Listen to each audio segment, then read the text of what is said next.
Hey everyone, and welcome back to the channel. Today, we re-diving into a topic that so many of you have asked about. What to do, asterisk after asterisk, a great first date. You had an amazing time. The conversation flowed, the sparks were there. But now what? How do you keep that momentum going and make her genuinely excited to see you again? And maybe, just maybe, get her to chase you a little bit. Let's break it down, step by step. First things first, let's talk about the post-date text. This is your first move, and it sets the tone for everything that follows. Forget the old-school rules about waiting 3 days. We live in an instant world. Sending a text later that night or the next morning is perfectly fine. It shows you're interested and that you had a good time. Keep it simple, positive, and specific. Instead of just, "I had a great time," try something like, "Hey, I had a really fun time tonight. I'm still laughing about that story you told about your cat." This shows you were actually listening, and it references a shared moment, making it much more personal and memorable.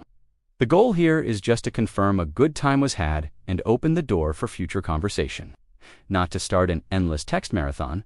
Now, this next point is crucial, and it's where a lot of guys trip up. After that initial positive exchange, you need to give her space. This is the single most important element in building attraction and making her think about you. If you're constantly blowing up her phone, sending good morning and good night texts, and asking what she's doing every 5 minutes, you're not building mystery. You're creating pressure. You come across as needy, and that's a major turnoff. Remember, she has a life, friends, work, hobbies, family. You just had one date. Your goal is to become a positive and exciting asterisk of her life, not to take it over. By pulling back a little, you're communicating that you also have a full, interesting life. You're not just sitting by your phone waiting for her to reply.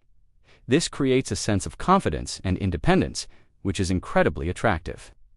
It gives her the room to wonder, what's he up to? And I wonder when I'll hear from him. That curiosity is the seed of her starting to chase you. So, how do you balance giving space with showing interest? The key is to be intentional with your communication. When you do text her, make it count. Instead of boring, "How was your day?" messages, share something interesting or funny from your own life. Send a picture of the cool hiking spot you found, or a funny meme that relates to something you talked about. Ask engaging, open-ended questions that go beyond a simple yes or no. The idea is to have short, high-quality interactions rather than long, drawn-out, and boring text conversations. Think of your texts as little highlights, not a minute-by-minute report of your life. This keeps things light, fun, and leaves her wanting more. A good rule of thumb is to try and match her texting frequency and length. If she's sending a few texts a day, you can do the same. If she's taking hours to reply, don't double text her in 5 minutes. Mirroring her pace is a great way to stay in sync without being overwhelming. Alright, let's talk about planning the second date. This is your chance to solidify the connection. Don't let the conversation just fizzle out in textland after a few days of light, fun back and forth. It's time to take the lead. The key here is to be decisive. Don't say, "We should hang out again sometime." That's weak and puts all the pressure on her to figure out the logistics. Instead, be specific. Say something like, "Hey, I've been wanting to check out that new Italian place we talked about. Are you free Thursday or Friday night?" This shows confidence and that you've put thought into it. You're giving her clear options, which makes it incredibly easy for her to say yes. And please, have a plan. It doesn't have to be extravagant, but having a specific activity and time shows you're a man who can take initiative. It makes her feel like she can relax and just enjoy the experience you've created for her. Now, while you're giving her space and planning the next date, what should you be doing with your time? This is the secret ingredient. Genuinely focus on your own life. This isn't just a strategy. It's about building a life that you are proud of.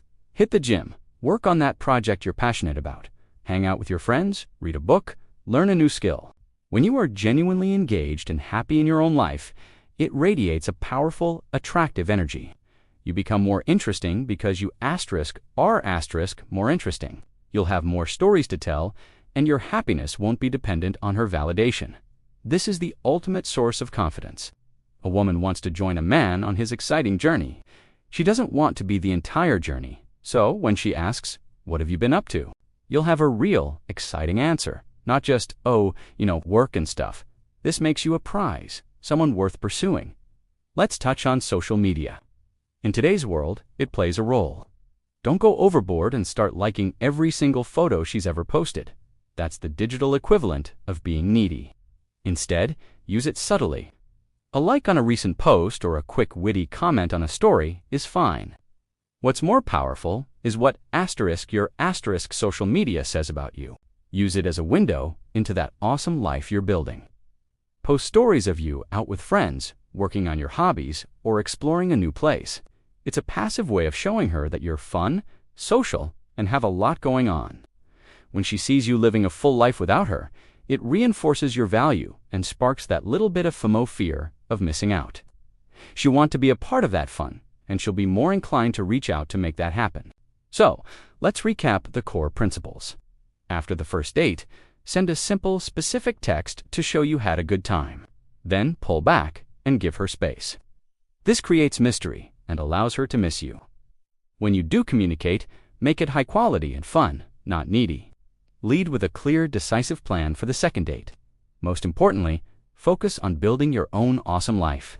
Your confidence and happiness should come from within, not from her. When you embody this mindset, you naturally become more attractive. You're not playing games, you're just demonstrating your high value as a man. She'll feel your confident energy, she'll see you're a catch, and she won't want to let you slip away. That's when the dynamic shifts, and she starts putting in more effort, wondering what you're up to, and yes, even chasing you. It's about creating a situation where she feels lucky to be spending time with you. Remember, the goal isn't to manipulate anyone. It's about displaying the most confident, attractive version of yourself. It's about mutual respect and building genuine intrigue. This approach sets you up not just for a second date, but for a healthy, balanced dynamic moving forward. Thank you so much for watching. I hope these tips were helpful.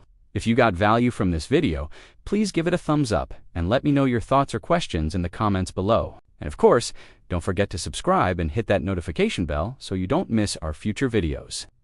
Keep being your best self, and I'll see you in the next one.